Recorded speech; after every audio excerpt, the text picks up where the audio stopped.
So, James, a couple of weeks ago, we did a sort of revisit to Jurassic Park. And we both very much enjoyed it. Please go and check it out if you haven't. Yeah. That was episode 26, I want to say. Yeah, but, of course, we did it because Jurassic World Dominion is out. I haven't gone to see it because I didn't really want to. But you have seen it. Jurassic World Dominion, what do you think? I have seen it. I think it's one of those films where if you mention it in 2 years, I'll be like, oh yeah, Jurassic World Dominion. Really? Because it's just very forgettable. And I think a lot of people will probably go and see it either in cinemas now or like later down the line at home. They'll watch it and they'll finish it and it'll be fine. But then I don't think they will ever think about the film ever again, which I think is its down praise. It's not awful. I don't believe in rating things out of 5, but it's a real like 3 out of 5 kind of film. Jurassic World Dominion is the 3rd Jurassic World film, and then like it's the 6th Jurassic film.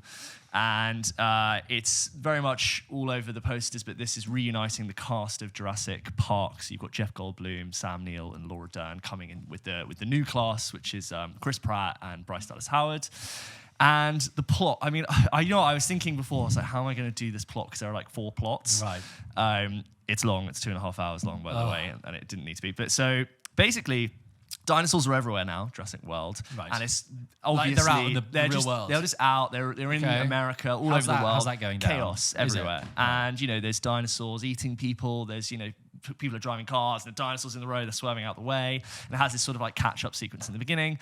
But one of the things that's really concerning is that there are these massive locusts that are like the size of a large cat that are swarming all of the world's crops, therefore like affecting the entire food supply. Yeah. But there will be like an attack on one crop, but then like the crop next door is perfectly fine and untouched. But the crop that was untouched was developed by this mysterious company led by like a sort of Tim Cook of Apple guy. Right. And the company is called Biosyn.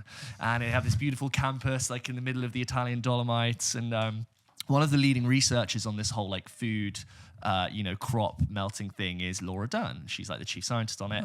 And she decides that, this whole thing is related to dinosaurs and biosyn. So she goes back to get her trusty pal, Sam Neill, to join in. And I'm not going to lie, when I did like see those two interact for the first time in a really long time, I did kind of smile. Not enough Jeff Goldblum. Really? I'm jumping around a lot, but there's nowhere near enough Jeff Goldblum in this film.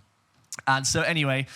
Chris Pratt and Bryce Dallas Howard, meanwhile, it's a real, meanwhile kind of intimacy. Also I've been living in a cabin in the woods for 4 years with this girl. Are they a couple now, are they? Yeah, they're a couple. They're a couple. Okay. This is another thing about why this film is going to be very forgettable. I think pretty much all of the characters, apart from Sam Neill to a stretch, finish this film in the exact same place they started it. Okay. So it's kind of like we just threw everyone in the room and dinosaurs ran around them. Right. It doesn't really feel like... they learned anything or they had a realization. If they do, they're so small and you kind of... going in, I did kind of think, I'm not going to take this too seriously because I've not heard great things. I kind of want to enjoy the roller coaster ride. But anyway, before I go on too much of a tangent, Chris Pratt and who's like Owen something, and Bryce Dallas Howard are living in a cabin with this girl who is a clone of a scientist who worked in the original Jurassic Park. She's like a daughter direct clone of her mother, right? And she, hang this I know, this is like,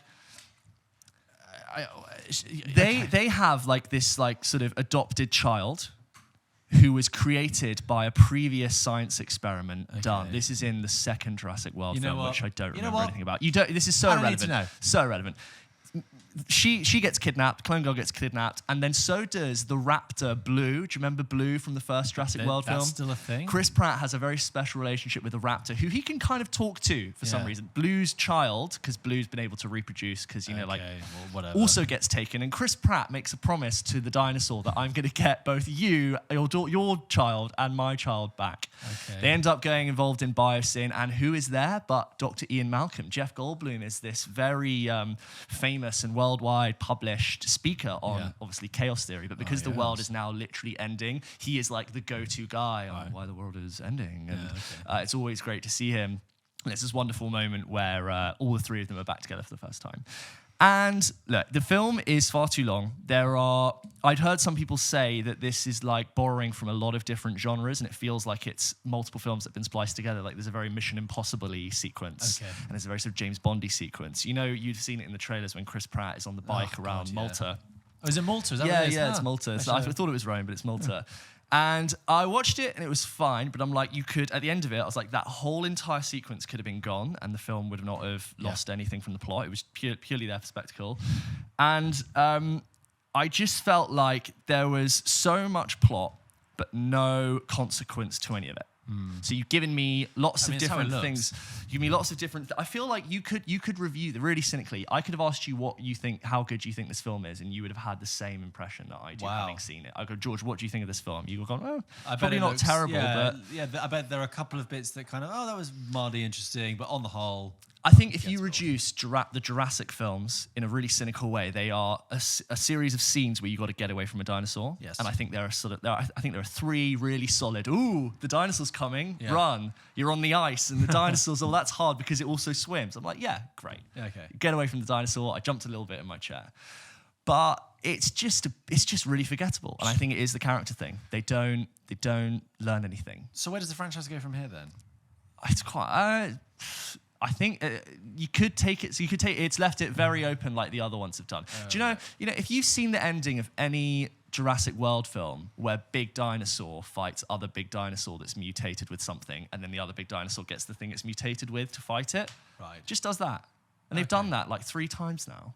Okay, but then like. It's sort of like the Godzilla versus Kong. Like, you know, you paid the ticket to see the big thing fight the big thing in the end.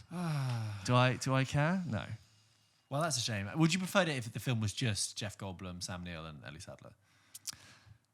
Yes, I think so, because I like those characters. Did you need Chris Pratt and Bryce Dallas Howard? Do you know what? I think this franchise has become so stale that I think they knew they wouldn't be able to get people to see a 3rd film unless they brought back the old lot. Oh, totally. Because their story's gone nowhere. Also, very cynically, is like... I keep saying very cynically. No, but me very cynically is that I haven't seen the film, but when I see the bus poster as it goes by and it says the epic conclusion of the Jurassic era, I'm like, you're doing exactly what the Rise of Skywalker did, and it was like the end of the Skywalker saga. We're ending it again. Yeah. Well, basically, they hadn't got a plan. They had no clue of where they're in which direction they are heading. Yeah. So they try and like machine bash it into some sort of conclusion by bringing back the past, by saying it was like predestined. Oh no, this is the conclusion. We always knew. And that's why we're bringing back the old gang. And it's just so, it's just quite depressing. And like, there's more bad Jurassic content than there is good, which you probably could have said before Jurassic World. I think, look, the thing about Jurassic World 1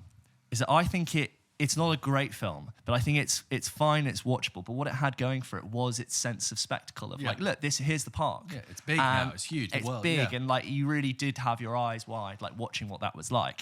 This doesn't really have that.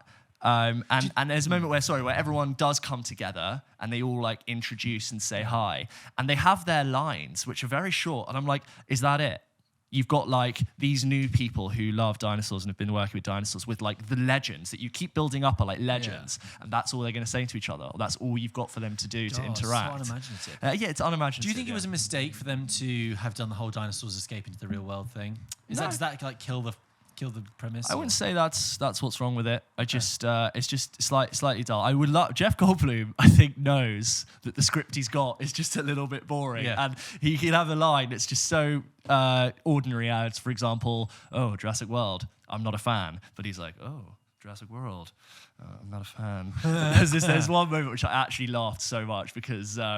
So like Laura Dern and Sam Neill and the kid are stuck behind like a grate, and there's a dinosaur coming to get them, and they're like, Ian Malcolm, come get us out. And Ian Malcolm's like, oh my God, okay. And he walks up, and then there's a code, and like, put the code in. And he's like, I don't know the code. And it's like, do it quick. And they're like trying to like run away from the dinosaur, and he goes up to the keypad, and he's like, okay, 4 digits, 10,000 possibilities. And he's like, whoopsie, not that one.